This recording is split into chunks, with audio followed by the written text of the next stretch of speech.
ಈ ನಮ್ಮ ಮನೆ ಅಡ್ರೆಸ್ಸು ಯಾರು ಕೊಟ್ಟರು ಏನೋ ಸೊಳ್ಳೆ ಗೊತ್ತಿಲ್ಲ. ಬರ್ತವೆ, ರಾತ್ರಿ ಕಸ್ತವೆ, ಬೆಳಗಿನಷ್ಟರಲ್ಲಿ ನಮ್ಮ ಮನೇಲೇ ಇರಲ್ಲ. ಹೆಂಗಿದ್ದೀರಾ ಡಾಕ್ಟ್ರ? ನಮ್ಮ ತಮ್ಮ ನೋಡಿ ಆ ಡಾಕ್ಟ್ರು ಸತ್ತೇ ಹೋದ್ರು.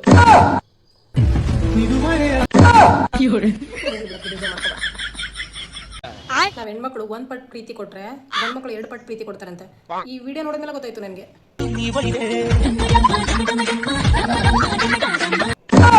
ಯಾವ ರೇಂಜ್ ಪ್ರೀತಿ ಮಾಡ್ತವ್ರಿ ನಮ್ಮನ್ನ ಅಂತ ಎಲ್ಲ ತಗೊಂಡು ಹೋಗಿರ್ತಾರೆ ಗೊತ್ತೇ ಆಗಲ್ಲ. ಮಚ್ಚಿ ಜೀವನದಲ್ಲಿ ದೊಡ್ಡ ಮನುಷ್ಯ ಆಗ್ಬೇಕಂದ್ರೆ ಅಂಕಲ್ ನಾನು ಸಹ ದೊಡ್ಡ ಮನುಷ್ಯ ಆಗ್ಬೇಕು ಅನ್ಕೊಂಡಿನಿ. ಏನೇನೋ ಕನ್ಸ್ ಕಟ್ಕೊಂಡು ಕೂತಿದ್ದೀನಿ, ಅದ್ರ ಮುಂದೆ ಮಾತ್ರ ಬರ್ತಾ ಇಲ್ಲ. ಯಾಕಂತ ಮಾತ್ರ ನನಗೆ ಗೊತ್ತಿಲ್ಲ. ಚಿಲ್ಲರೆ ಕೆಲಸ ಮಾಡೋದು ಬಿಡ್ಬೇಕು. ಏನ್ ಬಿಡ್ಬೇಕು? ಏನು ಚಿಲ್ಲರೆ ಕೆಲಸ ಮಾಡೋದು ಬಿಡ್ಬೇಕಾ? ಅಂಕಲ್ ನಮ್ಮ ಮನೇಲಿ ₹1 ಅಷ್ಟೇ ಕೊಡೋದು ನೋಡಿದ್ವಿ. ಈಗ ಅದನ್ನು ಬಿಟ್ಬಿಡು ಅಂತಂದ್ರೆ ನಮ್ಮನೆ ಆಯ್ತು ಟೀ ಅಲ್ಲೇ ಪಾರ್ಟಿ ಮಾಡ್ಬಿಡ್ತಾರೆ ನಮ್ಮ ಮನೇಲಿ ಎಲ್ಲರೂ. ಯಾಕಂದ್ರೆ ದುಡ್ಡೇ ಕೇಳೋದು ಬಿಟ್ಬಿಟ್ಲು ಅಂತ ಏನೋ ₹1 ಕೊಡೋದನ್ನು ಬಿಡಿಸ್ಬಿಟ್ರಲ್ಲ ಅಂಕಲ್. ನೀವು ದೊಡ್ಡ ಮನುಷ್ಯ ಆಗ್ಬೇಕಾದ್ರೆ ಇರೋ ಚಿಲ್ಲರೆ ಕಾಸನ್ನು ಇಸ್ಕೊಬೇಡ ಅಂತಿದ್ದೀರಲ್ಲ.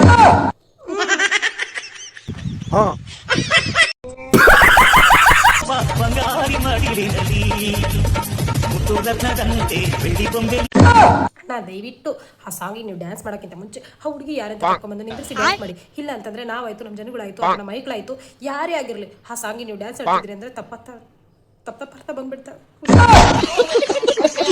ನಾನು ಇಷ್ಟು ದಿನ ಏನ್ ಮಾಡ್ತಿದ್ದೆ ಏನೋ, ಬೆಳಗ್ಗೆ ಬೇಗ ಎದ್ದು ಸ್ನಾನ ಪೂಜೆ ಮುಗಿಸ್ತಿದ್ದೆ. ಲಕ್ಷ್ಮಿ ಫೋಟೋ ಮುಂದೆ ಕುತ್ಕೊಂಡು ಲಕ್ಷ್ಮಿ ನಮ್ಮ ಮನೆಗೆ ಬಾರಮ್ಮ, ಲಕ್ಷ್ಮಿ ನಮ್ಮ ಮನೆಗೆ ಬಾರಮ್ಮ ಅಂತ. ಬಟ್ ಇವಾಗ ಲಕ್ಷ್ಮಿ ಕಣ್ತೆ ಬಿಡ್ತಾಳೆ. ಲಕ್ಷ್ಮಿ ಅಲ್ಲ, ಮಹಾಲಕ್ಷ್ಮಿನೇ ಬಂದ್ಬಿಡ್ತಾಳೆ. ಇನ್ನು ನನಗಂತೂ ದುಡ್ಡಿನ ಕೊರತೆನೇ ಇರಲ್ಲ. ಲಕ್ಷ್ಮಿ ಅವರೇ ದುಡ್ಡು ಕೊಟ್ಬಿಡಿ. ನಾನು ಅನಿತಾ ಅಲ್ಲ, ಮಹಾಲಕ್ಷ್ಮಿ. ಏನ್ ಹೇಳು? ಮಹಾಲಕ್ಷ್ಮಿ.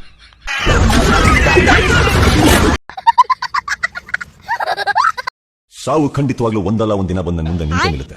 ಅವತ್ತು ಕೂಡ ನನ್ನ ಕೈ ನನ್ನ ಮೀಸೆ ಮೇಲೆ ಇರಬೇಕು, ನನ್ನ ಮುಖದ ಮೇಲೆ ಲಘು ಇರಬೇಕು ಅನ್ನೋದೇ ಈ ಮದಕರಿ ಆಸೆ. ಅಣ್ಣ ಸಾವು ನಿಮ್ಮ ಎದುರುಗಡೆ ಬಂದಿಲ್ಲತ್ತೋ ಇಲ್ಲೋ ನನಗೆ ಗೊತ್ತಿಲ್ಲ. ಆದ್ರೆ ನೀವು ಮಾತ್ರ ಮೊದಲಿಗೆ ಸರಿಯಾಗಿ ನಿಂತ್ಕೊಳ್ಳೋದು ಕಲೀರಿ. ಆಮೇಲೆ ನಿಮ್ಮ ಮೀಸೆ ಬಗ್ಗೆ ನಿಮ್ಮ ಮದಕರಿ ಬಗ್ಗೆ ಮಾತಾಡುವಂತೆ. ತಪ್ಪು ತಿಳ್ಕೊಬೇಡಿ ನೀವು ನಮ್ಮನ್ನ.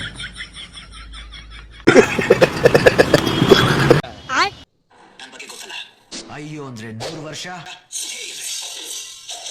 3 ನಿಮಿಷ.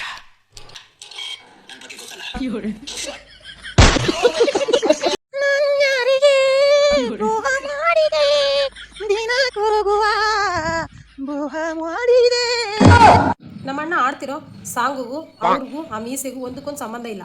ಆದ್ರೆ ನಮ್ಮಣ್ಣ ಯಾರಿಗೆ ದ್ರೋಹ ಮಾಡ್ದ ಅಂತ ಮಾತ್ರ ಯಾರು ಹೇಳಲೇ ಇಲ್ಲ. ಪಾಪ ನಮ್ಮಣ್ಣ ಇಷ್ಟು ಬೇಜಾರು ಮಾಡ್ಕೊಂಡಿರ್ಬೇಡ. ಹಾಯ್ ಹಲೋ ನಮಸ್ಕಾರ. ನಿಮ್ಮ ಮನೆ ಮಗಳು ಮಾಡುವ ನಮಸ್ಕಾರಗಳು. ಫ್ರೆಂಡ್ಸ್, ನನಗೆ ಯಾವ್ದು ಮದ್ವೆ ಆಗಿಲ್ಲ.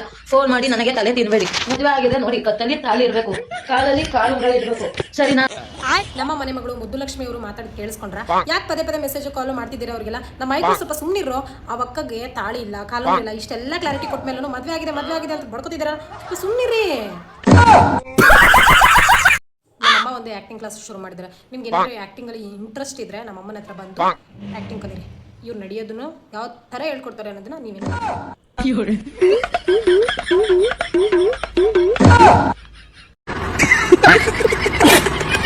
ನಾನು ನೋಡಿ ನಾಗವಲ್ಲಿ ಥರ ಲಾಯಲ್ ಆಗಿ ಯಾರು ಲವ್ ಮಾಡಲ್ಲ ಅಂತ ಹೇಳ್ದಲ್ಲ. ಹೋಗಿ ನಾಗವಲ್ಲಿನ ಲವ್ ಮಾಡ್ಕೊ, ಅವಳೇ ಲವ್ ಮಾಡ್ಕೊ ನೀನು. ಹೋಗು. ಯಾಕಿಂಗ್ ಕಾಡ್ತೀಯೇ ನನ್ ಯಾಕಿಂಗ್ ಕಾಡ್ತೀಯೇ?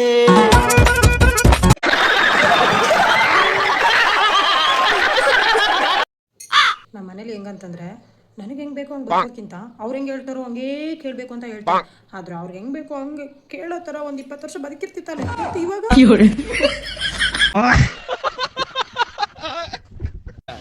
ಬದುಕಿದ್ರೆ ಜೀವನ, ಸತ್ತೋದ್ರೆ ಪಯಣ.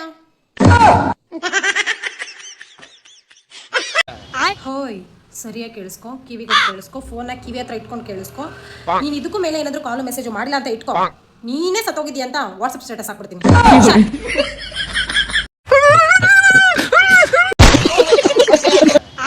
ಜೀವನ ಹಾಳು ಮಾಡ್ಕೊಳ್ಳೋಕ್ಕೆ ತುಂಬಾ ದಾರಿಗಳಿದ್ವು.